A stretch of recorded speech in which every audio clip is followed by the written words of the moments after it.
Jared here with the Entrepreneur Outlook. Welcome to our time together today.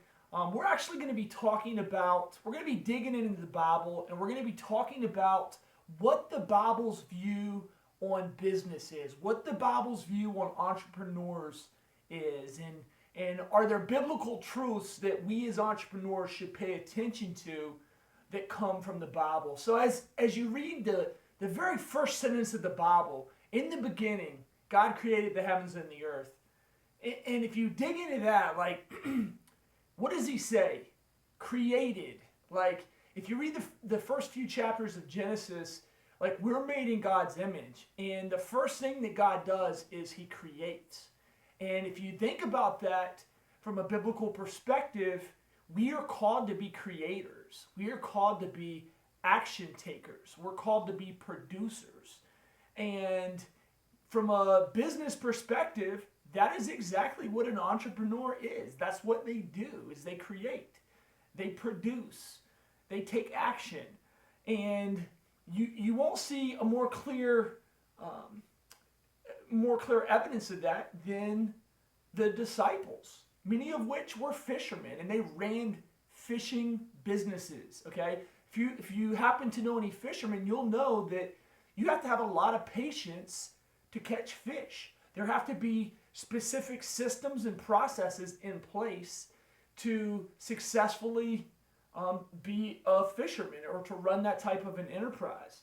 And as a fisherman, you're gonna see a lot of different storms. You're gonna be faced with a lot of different weather problems and challenges, and you have to be ready to be flexible and to roll with the waves, essentially, and to persevere. There's going to be highs and there's going to be lows, the same way it is with business, and that's just getting started. I want to dig in more about what the Bible has to say about entrepreneurs, and one of the specific people that I wanted to identify as I was digging into the Bible was the Apostle Paul. Like, if you read Acts 18, 3 through 5, you'll see Paul was actually a tent maker. So he was leveraging his skills, his strengths. He was recognizing the market around him and using his skills to position himself to be able to support himself. What is a small business owner? What does an entrepreneur do? The exact same thing. Like, he was being innovative for his time. He was... even in addition to that, a church planner. Like, if you dig into the Bible, you'll see, like, Barnabas, Timothy, Silas. These were all church planners. Paul, of course, we were talking about him. They were church planners, okay? To be a church planner is almost like planning a business.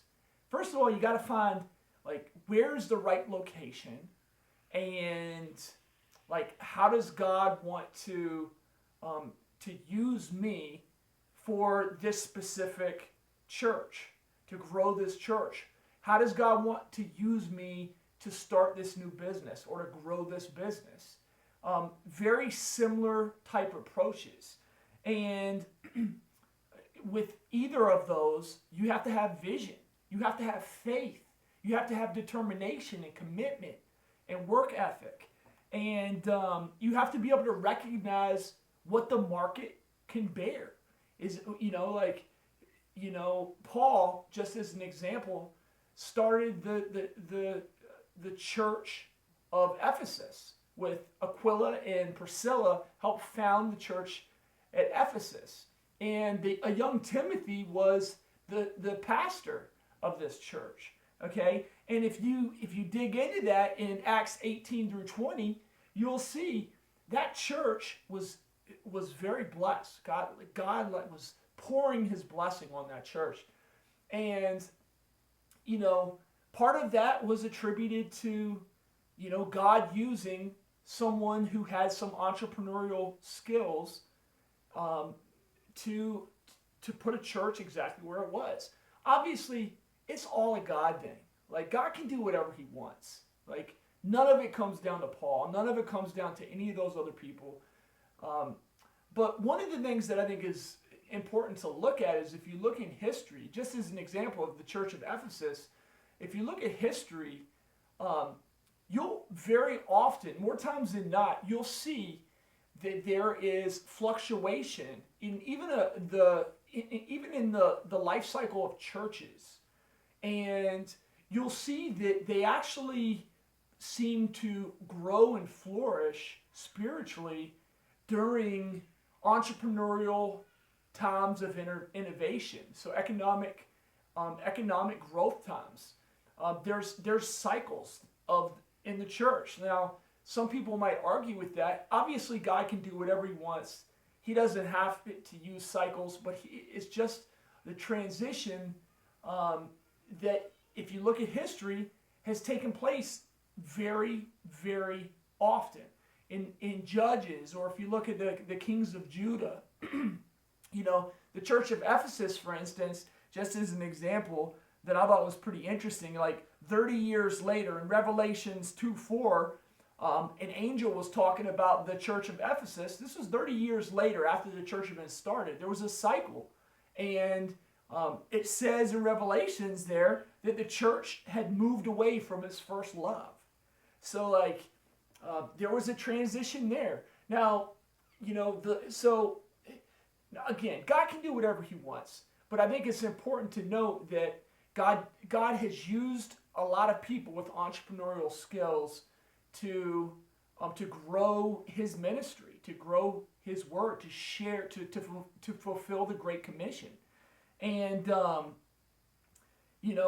just think it's pretty cool that it's in many cases tied to economic stimulus or economic or entrepreneurial spirit or innovation around it.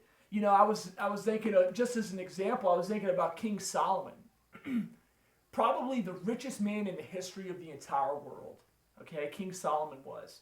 Now, how did he gain all this wealth? Now, he obviously inherited some wealth from his father David, but he actually grew. He was a disruptor for his time. Like if you dig in and you read about Solomon, you read the Bible, he was a disruptor. 1 Kings 5 and 9, they talk about him opening up 2 great trading routes.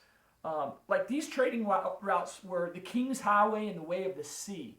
And he opened up other routes too. These routes he opened up for commerce, for production, and as a result, ended up developing processes and systems around leveraging what he controlled to make money. And from a business perspective, that's what business is all about. That's what some of the most successful franchises do, that very thing. So he obviously had a pretty entrepreneurial perspective or entrepreneurial outlook. And he worked hard for that. He encouraged production. Now, on the flip side of that, look at his son, Rehoboam. If you read about him, what happened? What does the Bible say? The Bible says that the kingdom, when he came into power, the kingdom started to become divided. And part of that was attributed to the fact that he wanted to institute new tax burdens and wanted to institute forced labor or slave labor. And if you think about that from an entrepreneurial perspective, that's not very businesslike. A business-minded person is going to reduce tax burdens, is going to reduce forced labor and encourage things like production.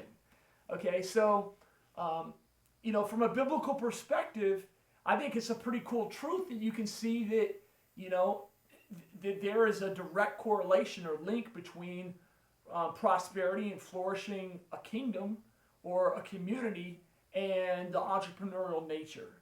So just kind of cool, a cool thing that I was thinking about. Something else that somebody that I personally respect a lot, and I love the story of Joseph. If you've read the Bible, Genesis 41, you'll know the story of Joseph in the coat of many colors. Here's a young guy who was sold off into slavery. He was persecuted. I can't even imagine having brothers sell me off into slavery and being left for dead. And he worked his way up as a slave, was a eventually, like, his master said that he tried to rape his wife. Like, if you're familiar with that story, and we both know that, like, Joseph ran away from her, but he stood up as a man of character. And sometimes I think, like, as business people, we really need to pay attention to that. We need to be people of character. And that means that our actions and our words align. Everything that we do aligns. So, and our mission, our vision, everything aligns with one another. I think it's really, really critical from a Christian perspective or a biblical perspective to live that way. Even in addition to that, like, Joseph gets locked in prison, and he's listening to the dreams of a couple fellow prisoners that happen to also be servants of the Pharaoh. And he actually interprets these dreams. He listens, he discerns. And he eventually also had the opportunity a couple years later to do that for Pharaoh. He was a listener, he was a learner, he was a discerner. And as he listened to those dreams of Pharaoh, he recognized through his discernment that God gave him, that he recognized that that there was a time for preparation, and there would be an opportunity, if preparation took place, to capitalize on a market that that could, that was ripe for commerce. And that's exactly what happened. Remember, they prepared for 7 years growing crops, storing them, and for the next 7 years, what did they do? Like, somehow they got the word out, okay? Like, in business, like, we should get the word out about what we offer. And somehow they got the word out, and because of all this preparation that they put in. And, I mean, he had to be pretty entrepreneurial, because they set up, operations and systems around being able to bring other people from different countries in and accommodate them with food. Which again is an amazing truth, an amazing biblical story about, some skills that God used that happened to be entrepreneurial. So he recognized this market, and he took advantage of this trend. We can learn some valuable lessons from Joseph about how he endured hardships and how he maintained his focus throughout everything on God. And in business, we need to maintain our focus on God. That's our primary business, right? I mean, ultimately, even though we have a business to work in and on, hopefully more on, we work for God from a Christian perspective, from a biblical perspective. So in everything that we do, we're supposed to be like ants and be hustling just like they do. So being focused is a critical ingredient to pull out of the story of Joseph. I personally really appreciate that story, because it just shows that no matter what storms you're going through, if you're focused on the right things, if you have the right vision, if you tap into the right market, then you can ultimately succeed. And I think that a couple verses that really stand out to me that I like to share with you, ultimately God can do anything he wants. He can use me or you or anyone however he wants, but, from an entrepreneurial perspective. But the key is that we have to be receptive to listening. And Joseph was receptive to listen. So on that front, just to think about being receptive to listen and how we act every day as an entrepreneur, like, I think that 1 Corinthians 9:24 puts it pretty clearly out there for us. Like, it says, "Do you not know that in a race all the runners run, but only one gets the prize?" Okay? Run in such a way as to get the prize. So in other words, folks, every day that we wake up, we should be hustling to get the prize. When we go to work, when we're working in our business or on our business or visioning for our business, we should be working to get the prize. If you take that type of an approach as a small business owner, you cannot help but succeed, okay? I've had the chance to be involved in a lot of businesses, and when you take that type of intentional effort, you're going to flourish. You're going to prosper. Okay, the Bible's clear about that. Speaking of prospering, Jeremiah 29:11 says, I know the plans I have for you, declares the Lord, plans to prosper you, not to harm you, plans to give you hope and a future. Okay, the Lord wants to prosper us if we're willing to run the race for Him. Okay, if we're willing to run the race, whatever entrepreneurial race we're involved in, if we run that race for Him and give Him the honor and the glory, maintain focus on Him, and align our values and our character with our business because of our belief in Him, like you've seen kingdoms blessed. Solomon's kingdom's blessed. Joseph's kingdom blessed. You've seen Paul's ministry blessed. The disciples were blessed. So I think it's very important that as entrepreneurs, we pay attention to the fact that the Bible is applicable not just to people who are not entrepreneurs, the Bible's applicable to anybody. But I think especially for folks who are willing to tap into it, who are willing to listen and to learn and to glean the information from it here. The information is real, folks. And if you apply it to your life, it can change your life, radically transform your life, because it did for me. And I would just encourage you to apply what the Bible says, not only, personally, but apply it in your business. When you do that, your business will prosper. God says that He will do that. So thanks for your time. Thanks for spending the last few minutes with me. I hope that you like all the information we talked about, and hopefully you've been able to understand and dig out some really cool biblical truths about what the Bible has to say about entrepreneurs and what the Bible has to say about business.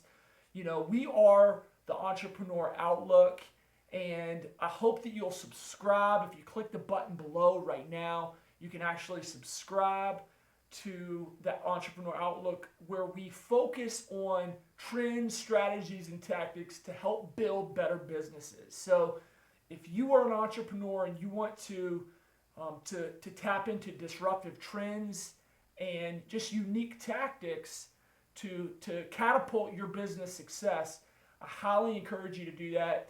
And just know that it's coming from a Christian perspective, because that is, for me, the most important goal and the most important job that I have in life. So thank you again for your time. Have a great day, and God bless you.